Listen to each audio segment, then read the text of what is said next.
Hello listeners and viewers, you're listening to another episode 9 of the Extended Panel Sports Show, brought to you in association with LearMedia.tv Limerick. As some of you will have seen on our social media platforms, we recently reached number 3 on the Apple Podcasts, Ireland's football charts, something we could only have dreamed of in our Premier season. Coming up on today's episode, we have a real treat for you. We caught up with two sporting legends during the week, renowned jockey Rachel Blackmore and one of the greatest managers of modern hurling, Cyril Farrell. And thanks again for the support so far, and I hope you enjoyed today's episode of the Extended Panel.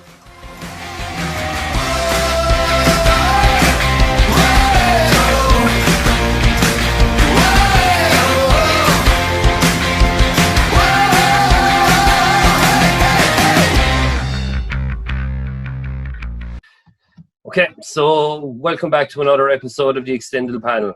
Joining us tonight, we have Miss Rachel Blackmore, a superstar in the sport of horse racing, a phenomenal athlete. It's a real pleasure to have you on the Extended Panel to discuss your career, achievements, and maybe to find out some of your other interests over the course of the evening.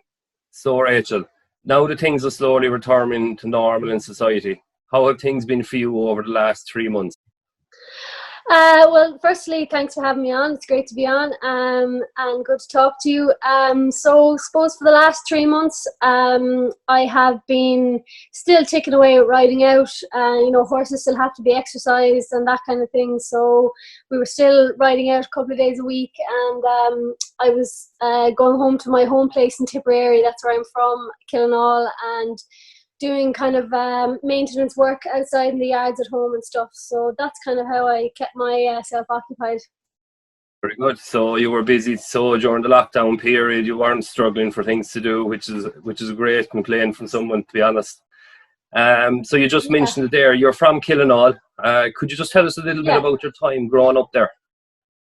Yeah, so I grew up in Killinall, grew up on a farm. My dad is a farmer and my mum's a teacher. So I grew up surrounded by pet lambs, and we've moved to kind of dairy now, so it's all calves there now. But had a great childhood there. There was always horses and ponies around us. I did pony club, eventing, show jumping, hunting, pony club games. Did all those kind of routes, and really enjoyed it. And then I suppose I rode in a pony race when I was 14, and that was my first kind of interest in racing, and started riding out then in transition year, and that's kind of what led me to horse racing.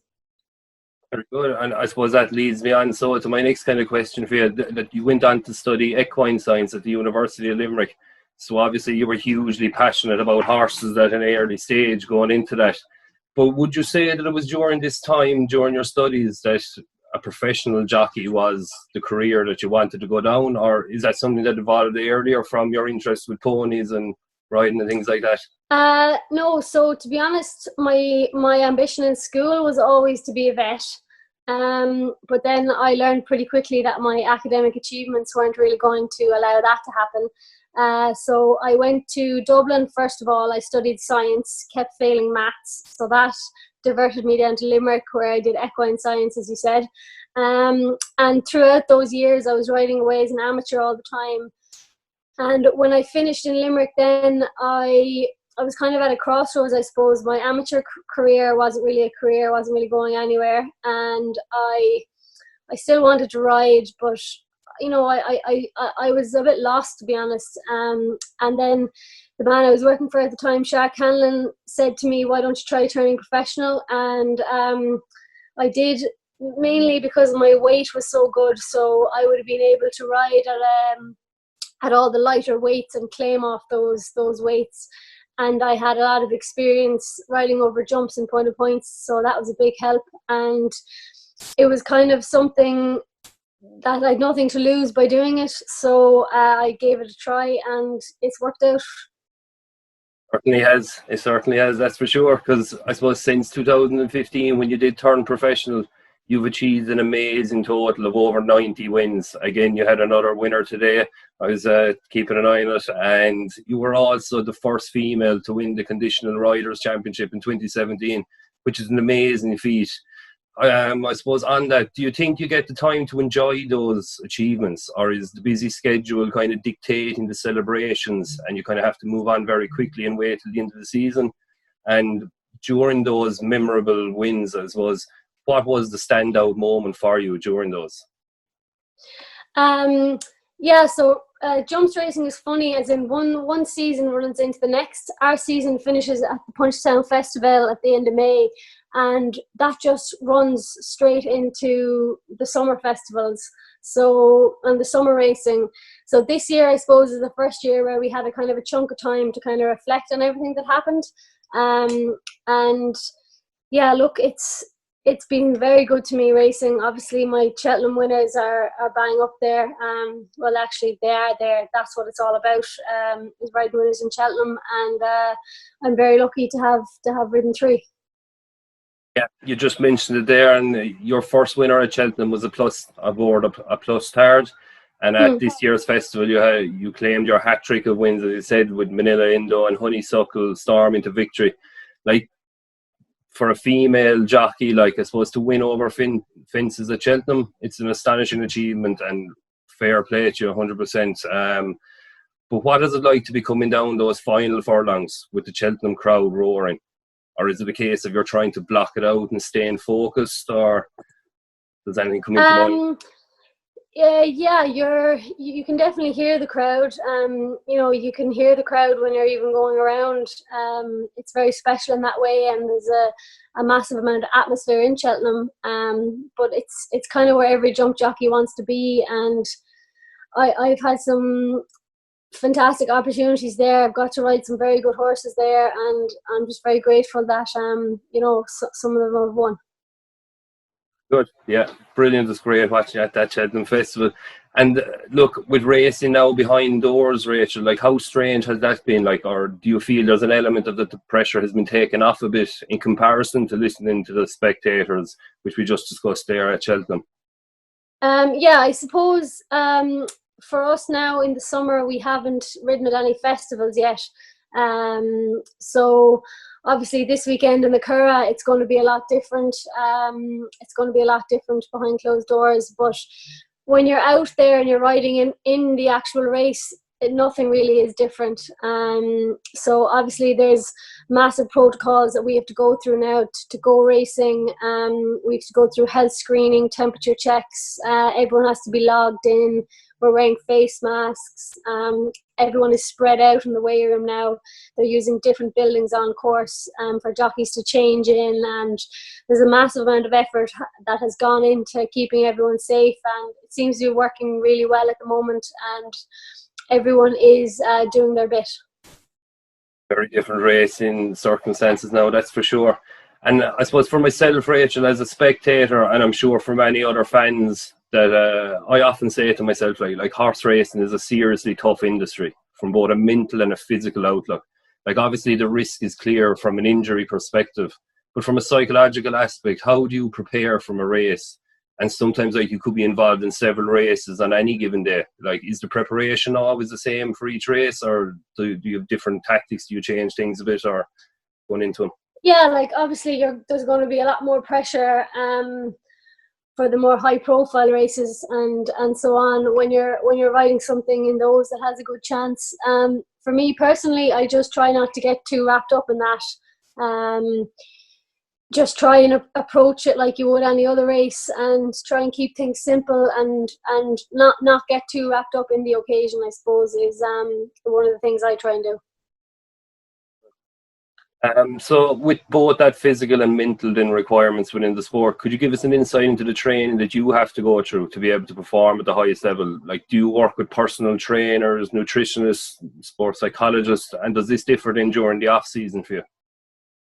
Yeah, so as I said earlier, we don't really have much of an off season as jump jockeys, but this year being a bit different, I was able to kind of get a good routine going with a personal trainer, and so that was a big help. And Patrick Fitness actually in Bagnallstown is where I went.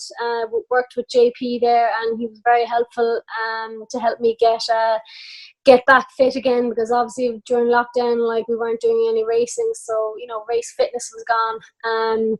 We're also very lucky, we have nutritionists available to us through our Jockeys Association, a sports psychologist. We're very well looked after in that sense, so it's great to be part of that. And also during your career, look, you've worked probably with so many brilliant trainers and with different stables. Is there a certain style of trainer you prefer to work with, or does each trainer bring their own uniqueness with training each individual horse? Every trainer does it differently. Everyone has their unique ways, and I just like riding for the horses that win, obviously. But every trainer does it differently. Like, that's it about training racehorses. There's no set way that works, and different things work for different horses. And I suppose the better trainers are able to see what works for different horses and to maybe tweak things in their training. Maybe if a horse has reached its point where it's fully ready, the good trainers can see that, and they can maybe back off them if there's no race for them, or so on. Things like that. A lot of the good trainers will kind of adapt to every horse individually. Now, look, just the last question I kind of have for you, so Rachel, I suppose outside of horse racing, what are your other hobbies and interests? Like, what do you like to do to just switch off from it all when you can? What do I like to do? I love going on holidays. I love going out for dinner. I love a trip to the cinema in the winter. I love hanging out with friends, doing fun things with them, all the kind of normal things, I think that people enjoy doing. Excellent stuff. And finally, Rachel, just for a bit of fun, look, we always finish off our show with a quick fire round of 10 short answer questions. So if you're up for it, we'll give it a go. Okay. So, favourite food? Pancakes. Favourite movie? I love a lot of types of movies. Free Willy. Brilliant choice. Favourite sport other than horse racing? I'm just after watching The Last Dance, and I used to play basketball in school, so basketball is jumping to mind. Brilliant. It's a programme that has turned up in a few other shows for us as well now at the moment. It's a brilliant show. Fences or flats? Fences. Favourite sporting hero? Ruby Walsh. Favourite band or music artist? Wide variety. I love Coldplay. I love dance music. I love old music. Very, very broad on my musical tastes. But right now, I just can't wait to go out with all my friends when the time allows again. And I think everyone's probably the same. So the last book you've read? I'm not a reader, unfortunately. I wish I was. Yeah, no problem. Favourite Irish race course? To ride, definitely Leopardstown over Fences. And a sporting event that you would like to attend? Any sporting event? I would definitely have liked to attend a NBA Finals with Michael Jordan and Scottie Pippen. And if we could go back in time. If we could. And last question for you. Favourite podcast? I love true crime podcasts, like West Cork, for example. Brilliant stuff. That's great. So, well, there you have it, folks. That's Miss Rachel Blackmore with us this evening. It has been an honour to have you here this evening for a chat. We've discussed many things, including your thoughts, opinions, and your achievements to date. And I'm sure that this is not the end of that list of successes. From everyone here at the extended panel, we would like to wish you all the best in your future racing career. And we look forward to chatting to you again in the near future. Maybe from the winners and closer at Prestbury Park next year. From everyone here at the extended panel, we wish you all a very good evening and stay safe. Bye for now. Thanks a million. Thanks very much, Rachel. No hassle. Cool. Bit of a blow to our ego there, with Rachel opting for true crime detective programs over our own podcast. But look, maybe she's not convinced yet. Maybe she needs more convincing, and we're going to do our best. Coming up after the break, we have former Galway senior hurling manager Cyril Farrell. We caught up with Cyril during the week, and we had a fantastic interview. So don't go anywhere. Coming right up on the extended panel.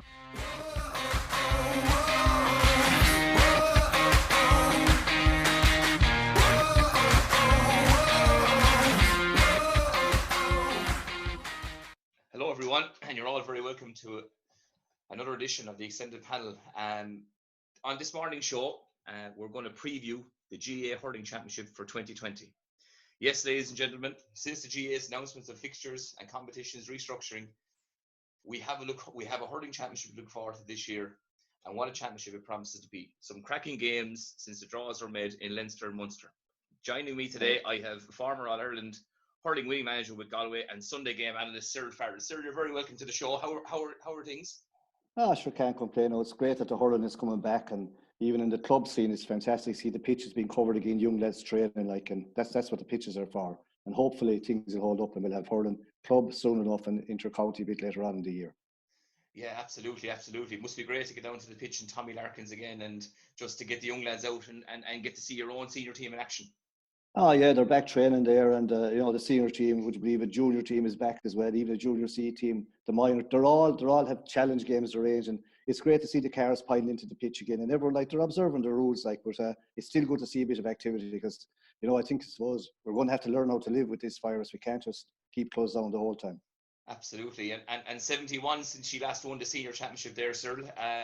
Do you give yourselves a chance this year?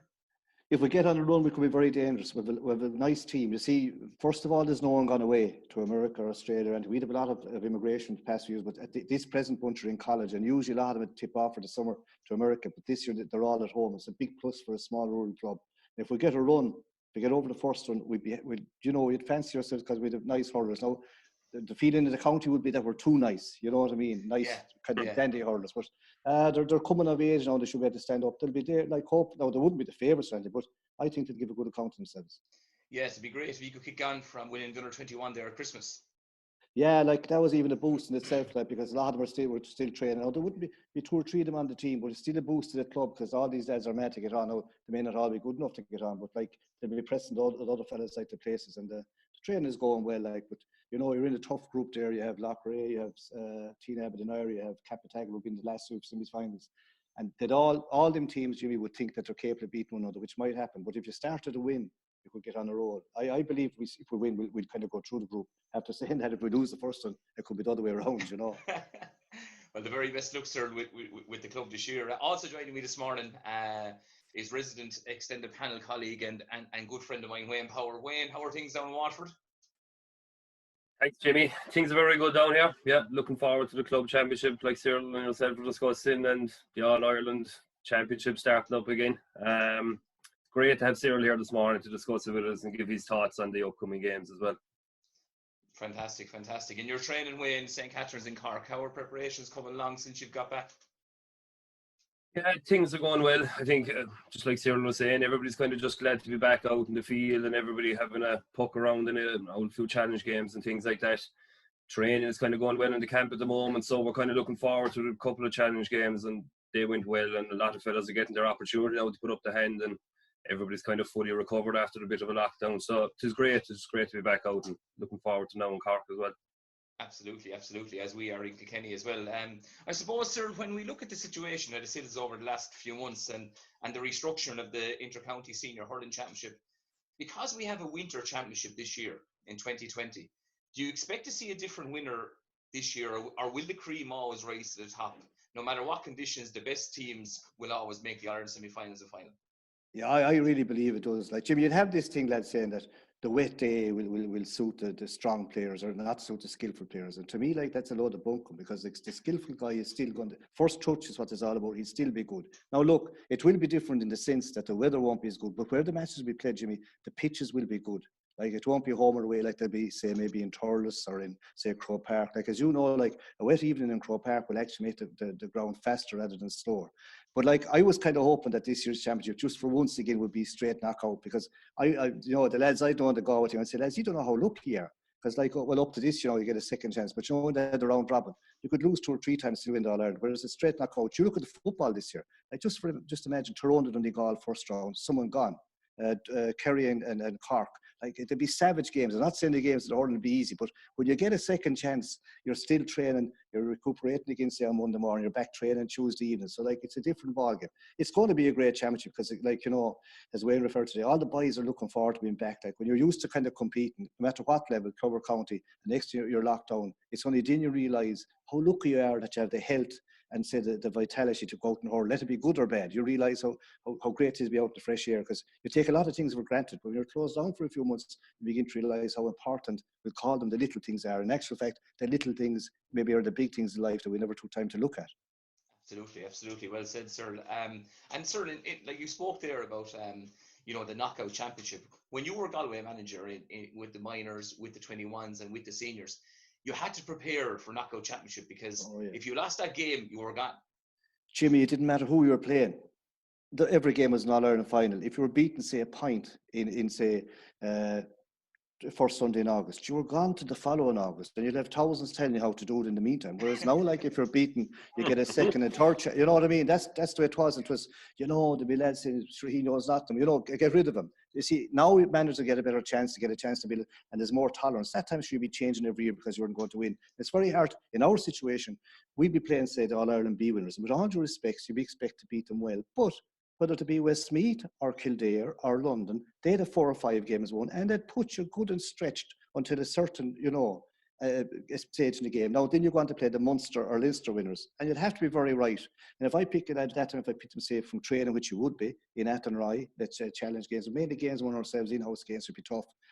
You'd nearly have to give them the half hour, because if you picked him, you believed he was the best. And you might be just going bad, you might be switching that, but like, you'd have to have everything very right to win. So like, you get one chance. And I was just hoping for the fun of it, really, and for the novelty, and it would put terrible pressure on guys. Because again, now, like, if you have it in the round robin system, if you have an injured guy, say 70-30, that maybe he can't or will play, well, you can spare him to the second game. And all the time, like, that was it. You wanted everyone, whatever you wanted your best team out on the first day, because if we didn't, there mightn't be any second day, which often happened. Exactly. And sir, you had some fine hurlers that went through your hands with Galway. I remember looking over during lockdown there was some great games on the telly. Like, you had the likes of Joe Cooney, the Hopper McGrath, Tony Healy, and some fantastic players. And when you look at those teams, sir, that you would have coached and managed, and you look at the way hurling is today, for example, Wexford playing the sweeper when they defend, and when they push forward, they be a 7 or 8 and the forwards attacking. It's changed completely that way, isn't it? It has. It's completely changed. In our time, like, you might give one pass and then shift it. Now, in our time as well, if a cornerback had a hook in the corner forward and got the ball, say, depossessed him, one good flick and it was gone up the pitch 70 or 80 yards, and you're gone on the attack, forwards out in front. Now, like, as you know, everything is a sharp hook out, work it through the lines, work it through the system, have a sweeper back, and then everyone comes together in a drove like football, and then everyone defends together. It's definitely a lot different. It's a lot more possession. But the irony of it is the fellas train so much now, and they're very fit and great first touch, but the game has gone very slow. Because the ball isn't travelling. It's the man that's travelling with the ball. And you never had rucks in our time, because the ball would be, if you got in the way, the ball was on the ground, it was flicked on, moved on, and you were shifted on. Now, like, you have a lot of rucks because it's possession, you know what I mean? And that's the way the game has gone, and it'll evolve again. And as you say, like, they attacked in Groves. I saw a club match the other night, an intermediate match, and they drew everyone back. Very good at it now. Worked the puck out through it, came in, and the opposition didn't know what to do. But like, when as you know, like in the college teams, that's evolving the whole time, and that's what you have to. Like, there's ways and means. I think Wexford last year, very unlucky against Tip, they had them under the cosh for a lot of it, and maybe in the first had one extra pass would have got goals. In the end, they got caught. But they'll be very dangerous this year, because they have, under Fitzy, like, they have developed this style and they're buying into it. And you know him, like, they're not going to change. You know what's going to come, but it's hard enough to prevent it when you're not kind of into it. You have to, you have to kind of make the first. That Wexford team will make the first move. Everyone's going to know he'll drop a lad back, maybe Kevin Foley, maybe two sweepers. They'll work the ball back out to them. They'll go forward together. So it's up to you to counteract it. Now, maybe the day will come when some manager playing Wexford will say, hey, hold on a minute now. We'll dictate the pattern of the play. You know what I mean? We'll do something different rather than the other way around. But that's the way the hurling is gone. Like Kilkenny are slowly developing. And sure, Cork, like when they came, say, with the Ben O'Connors and these guys, they developed a running game. Not as much defensive as, like, Fitzy hates on about defence, but like, he has everyone defending and then he has everyone attacking. Yeah. But that's the way the game is completely different. In the olden times, like, there'd be red cards all over the place, Jimmy. Like, Jesus, like, you know, we played Kilkenny there in the final. Like, to be physical and tough, and that's the way it was. Nowadays, you couldn't do that. And there's great protection now. Like, say, a nice wing forward or corner forward now is well protected by the ref. But in our time, like a corner forward, if he wasn't there to stand up for himself, like he'd probably be taken off because he get a wrap up the ball, wouldn't go to the next ball, and the latest century is not going to go into it. They were just different times. People often ask me, would all the teams survive? They would if they were getting the coaching and training, like, you know, the same thing. There were different styles, but another big thing is the diet, Jimmy. Like, you know, in our time, he had a choice of, after training, the fella in the restaurant to come down, he'd know the lads were there. If the training was hard, no, they wouldn't eat much if it was physical and hard, but if it was just a match and a nice training session, they'd have a choice of steak, fish, and chicken. And as much chips and potatoes as they like, as much veg as they like, pints of milk, and going home, they'd have Sidona, 7-Up, Coke, and club milks. And like, sure, now, like, the boy, I see the boys, I call it drinking jungle juice now, like, to keep them. I was saying, let's look, eat a good meal. And there was no gym in our time, very little, but the boys are physical. They didn't need it. Like, these guys were working. They didn't need him. They're the big difference in the team, like, you know. Yeah. No, but the Leinster Senior Hurling Championship is a great place to start. And this year we have some cracking games. We have Dublin and Laois in the Leinster quarter final. The winners meet Kilkenny, and on the other side of the draw, Wexford and Galway. If we can look, Cyril, first at the Dublin Laois game. I know Laois got over Dublin last year by 2 points in Port Laois, a mighty win. Had a great Joe McDonagh Cup campaign, and went on to lose Tipperary eventually in an All-Ireland quarter-final. Can you see them troubling Dublin again this year, or will Dublin get one over? Well, they will trouble Dublin in the sense, like, no, they had a good campaign last year before they played them. I met a good few Dubliners afterwards, and we were doing the thing for cancer. A charity match, a lot were playing it because they were free, and they were disgusted that they let themselves down. They felt that they didn't perform against Laois after beating Galway, and it was an opportunity loss. Now, they're living. They've been living the whole time. Matty Kinney knowing well, they've been living for this chance against Laois. But Eddie Brennan, like, will have Laois very organised again. Like, he'll have them drawn behind the ball, a bit like Dublin as well. They play nearly the same style. But you know, Eddie was kind of disappointed early on there because some of the lads that were missing, Jimmy, would you believe, didn't come back that he thought would come back after having a good year. Like, you know, that wouldn't happen now, say in Kilkenny or Tip or Galway, Curling Counties. If a young lad was asked in, like, he'd be mad to get in, he'd be jumping to get in, and you know, he still has to get over that. But you'll be expecting of what happened last year that Dublin will get over, but it mightn't be as simple as people think. Like, you can't be saying it's revenge. You have to get out and perform. It'll be on performance on the day.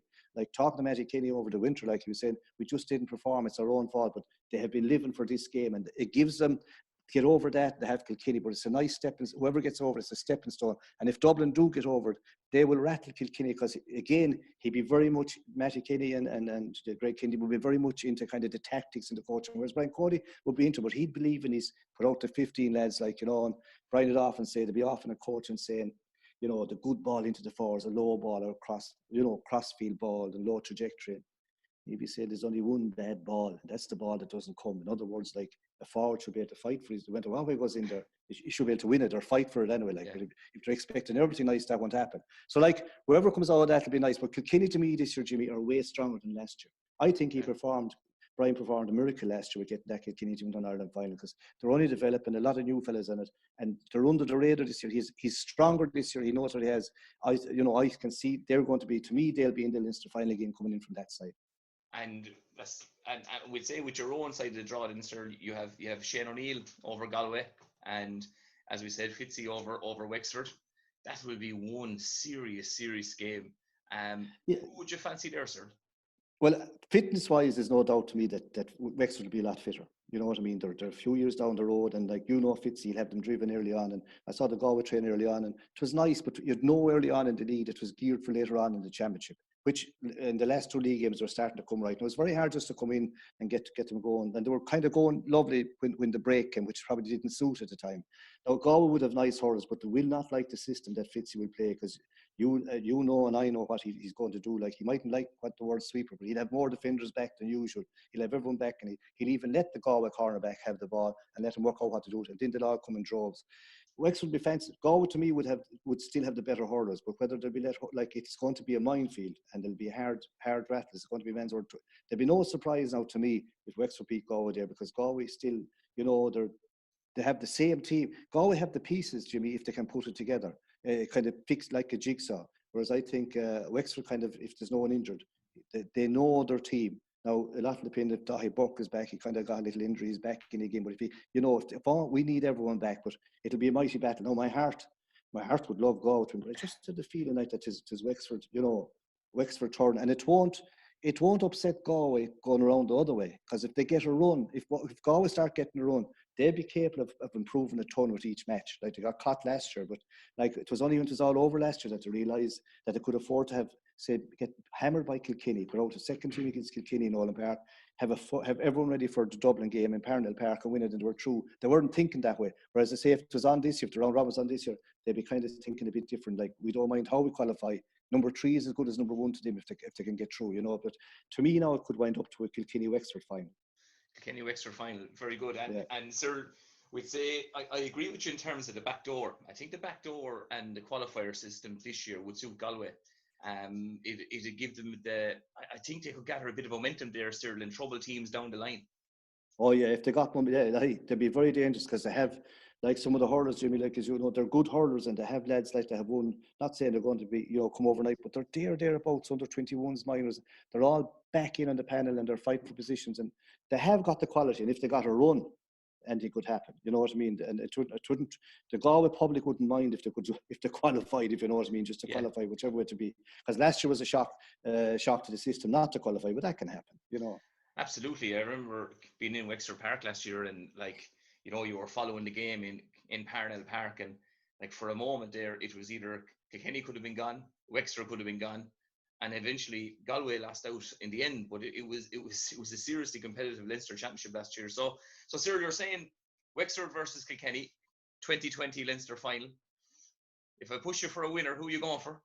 Well, you see, again now, you know, both are going to try to win. Like, Wexford will try their damnedest to retain the title, you know, and they were going flat for the league. I just have a feeling that this year, again, Wexford could come out of that, you know. Like, Kilkenny have improved, but Wexford, like, the last 2 times I've met, Wexford are in top, and they're going to try to keep that way.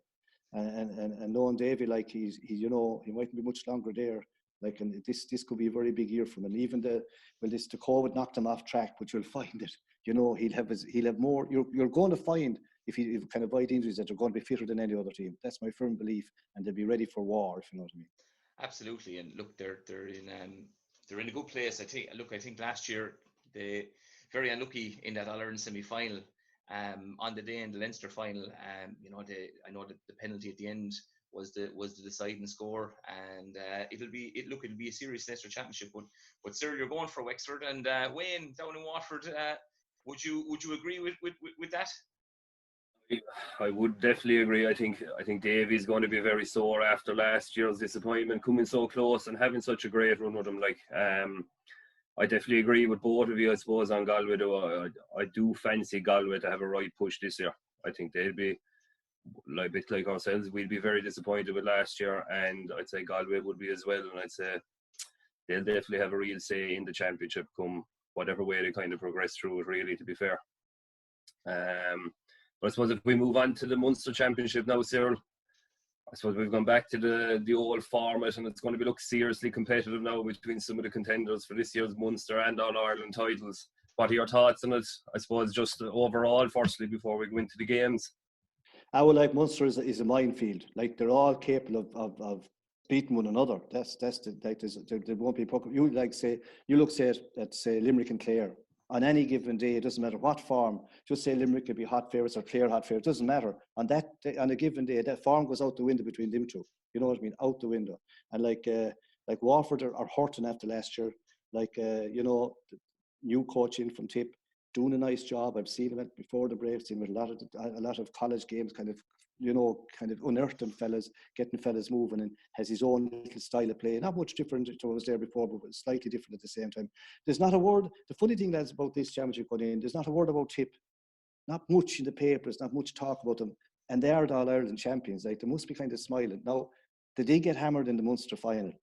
And people are saying that, they wanted to lose it and they weren't trying. To me, that's a lot of cock-hoop. Like, they wanted to win.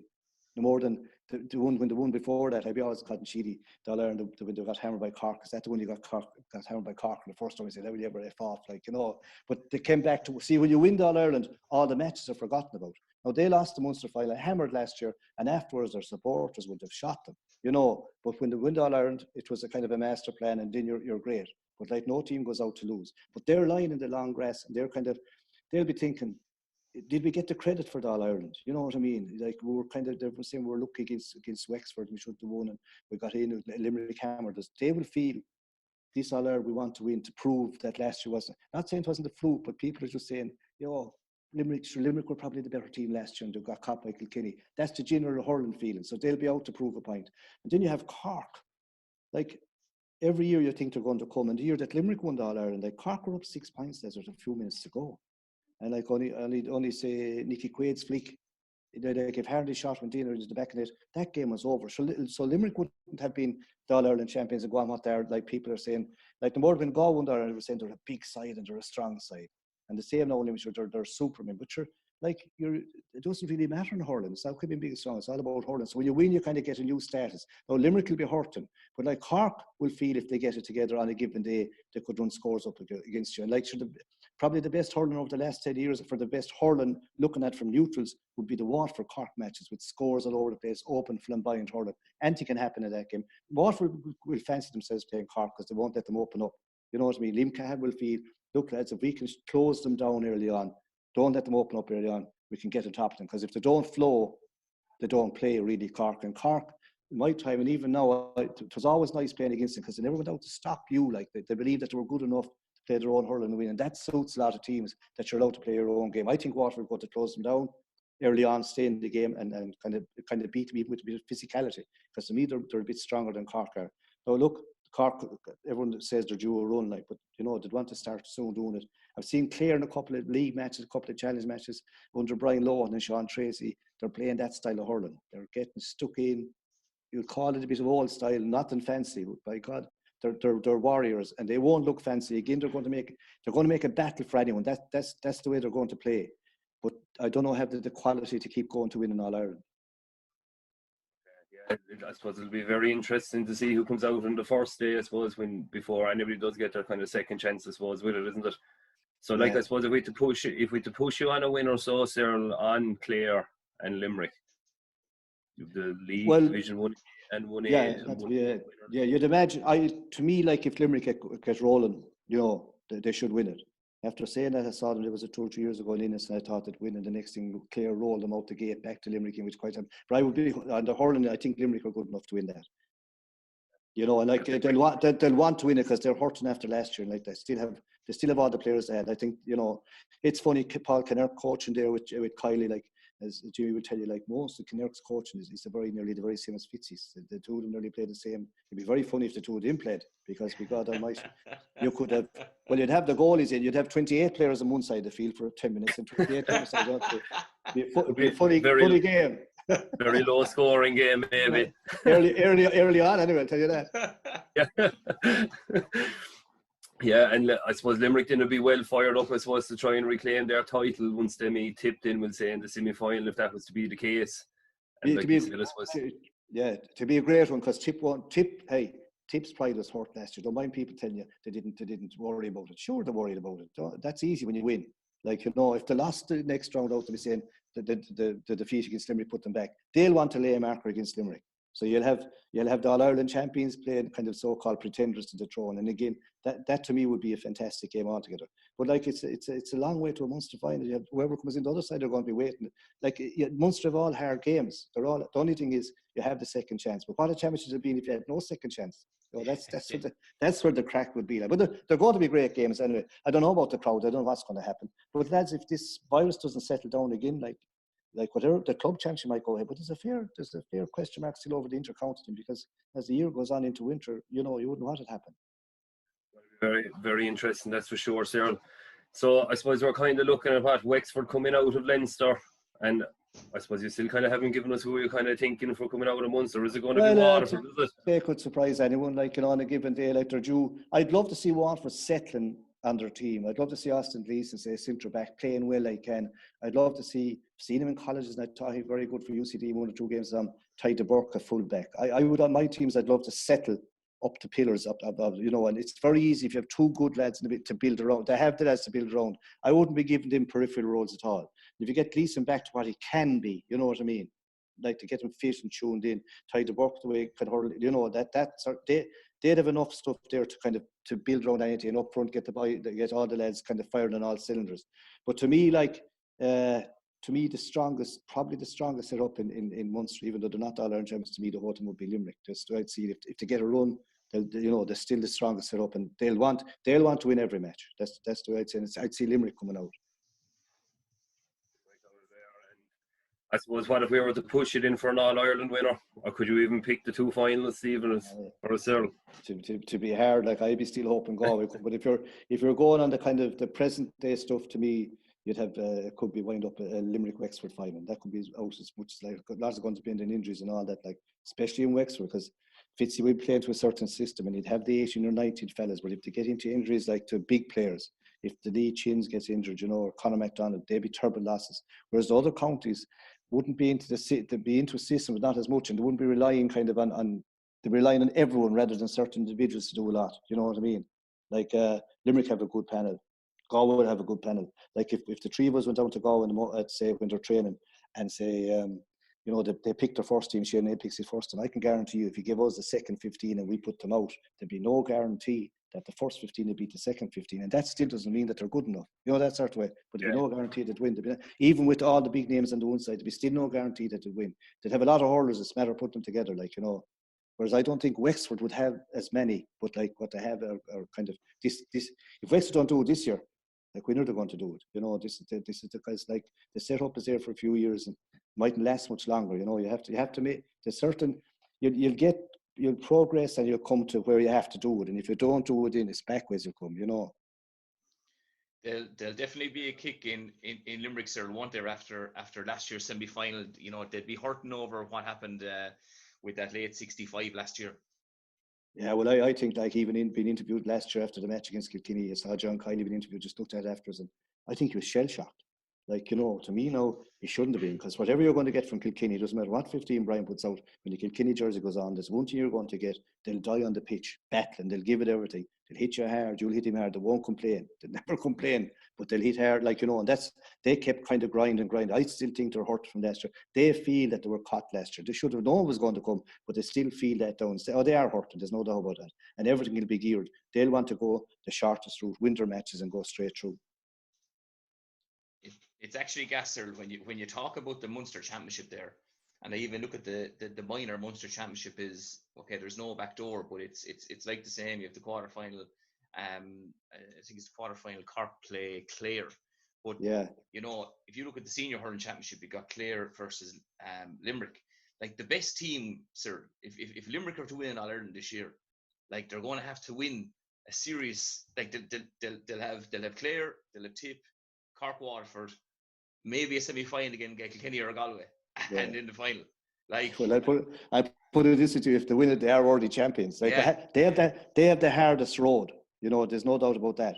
But if they lose, then people say, well, if they go on to win it the other way, they say they meant that. But no lad puts on a jersey to lose. I've never, like, even in a challenge game, if you have a bit of heart inside you, you might say, I'm not going to get killed. But the minute the thing is on, you get a bad slap, you're going to tear into it. Like that it doesn't come into. I don't think it comes into the game at all. Like, it's easy. It's an excuse afterwards. That's what it is. Like, you don't go out to lose. No one does. I don't give a fiddlers what it is. Like, it's like going to a match as a neutral.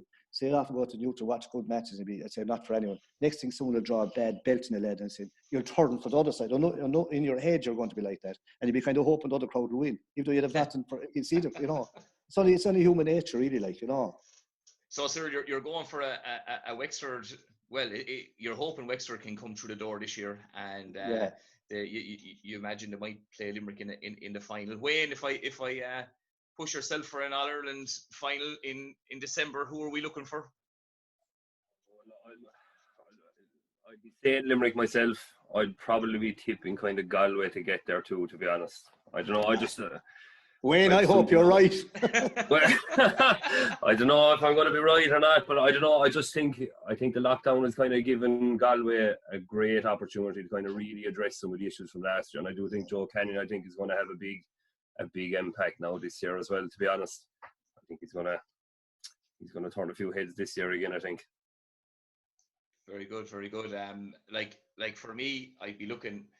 I think the Leinster final is crucial. If Kilkenny, they haven't won it since 2016.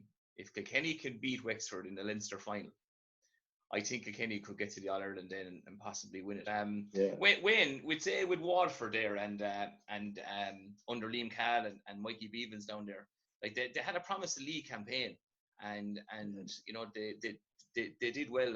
You know, really Wayne. To be fair, Waterford probably have struggled since they got to that final against Galway since 2017. Yeah, I suppose, look, there's been a change, obviously, with management and things like that, and I suppose we lost a few of the older lads, and there does seem to be a bit of rebuilding there, but there is a lot of young lads in that setup, I think, that have had, you know, success between minor and under 21 that I think can come to the forefront now under Cahill.